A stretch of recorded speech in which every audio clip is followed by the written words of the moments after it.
What is going on, everybody? Not gonna be talking too much in the intro. Let's just get right into it. So, controller, of course. I mean, we don't do keyboard and mouse, man. We leave them to the dust. All you keyboard users, nah, this is not for you, bro. This is not for you. And then for the flip, we got L1, L2 instead of, no, I said L1, L2. L1, R1 instead of L2, R2. And then everything else over here, you guys can keep the same. Now we get into the more important settings right here, the graphics. Now, every PC is very different on this game, okay? So I use the NVIDIA GeForce RTX 2060, like a medium graphics card. It's nothing compared to like the 3090 or the 4080 or whatever you want to call it. Now for these settings, for me, this only works for my PC. If you guys have a better PC, these settings are probably going to be, it's probably not going to be the same as you. Display resolution, if you play on a 1440 monitor, I said 1440. If you play in 4K, put it on 4K, which is like 2560 or something like that. But I play on the 1920 monitor, which is 1080. If you have a refresh rate of the monitor, keep it on the same thing as the monitor. And then full screen exclusive for display mode. I found this to be a lot easier than full screen borderless, because when you do exclusive, it only focuses on the game. No other background apps, just the Modern Warfare 2 game. So that's very, very cool. And then my monitor is an Acer. Whatever monitor you guys have is going to display it right there. Dynamic resolution, keep that off. Very good for GPU, especially if you're using like a specific graphics card. Very good. Aspect ratio, automatic, keep that on. VSync, I keep this off. I keep all of these off. I know it prevents screen tearing, but we don't want no input lag, especially in Modern Warfare 2, because you get input lag, you're not gonna have a good experience on this game, trust me. Frame rate limit, I keep this at like 250 for gameplay, 120 for menu, and out of focus 30. This is my own personal from Warzone. I remember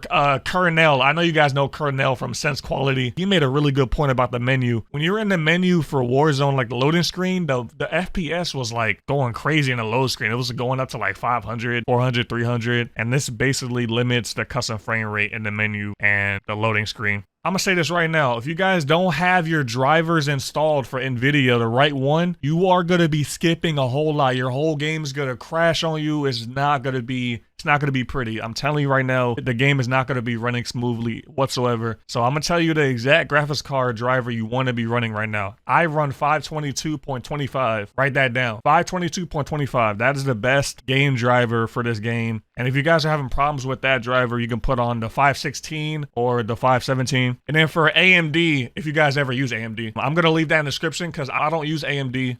I don't use that. I heard AMD is not good for this game, so you want to stick to NVIDIA. AMD is just not, it's not made for this game. They made this game, I feel like, specifically for NVIDIA graphics cards only. Now, you're going to get a lot of dev errors if you guys don't have the right driver. Even the recent driver, I haven't tried it, but I heard people are having problems with the 526, so don't use that. Just use the one I said. For upscaling, we use the NVIDIA image scaling. This is good for me. I heard fidelity is really good. If you guys want to put that on, it's really good for sharpness. But for me, for my PC, I use NVIDIA image scaling. And then for anti-aliasing, put on Filmic SMAA-T2X.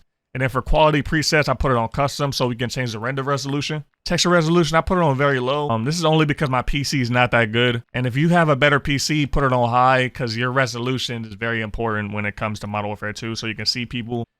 Streaming quality, yeah, keep this on normal. All right, so this is a really important setting right here. So screen space shadows and then also the screen space reflections. This is important for the gold camo or platinum or whatever camo you guys are going for. If you guys put this off and then you put this off, your gold camo is going to look like a potato. All right. Matter of fact, it's going to look like the golden puff from Corn Pops. Matter of fact, the cereal, that freaking dull just color, like film grain, keep this on 0. I believe the default was like, I think default was 1, right? You don't want film grain in this game. It's just nah. All right, that's the quality settings right here. I will leave my actual graphic settings in the description, my NVIDIA driver download link. And if you guys have not seen my no attachment MGB tactical nuke, I definitely see that. But anyway, I'll see y'all later.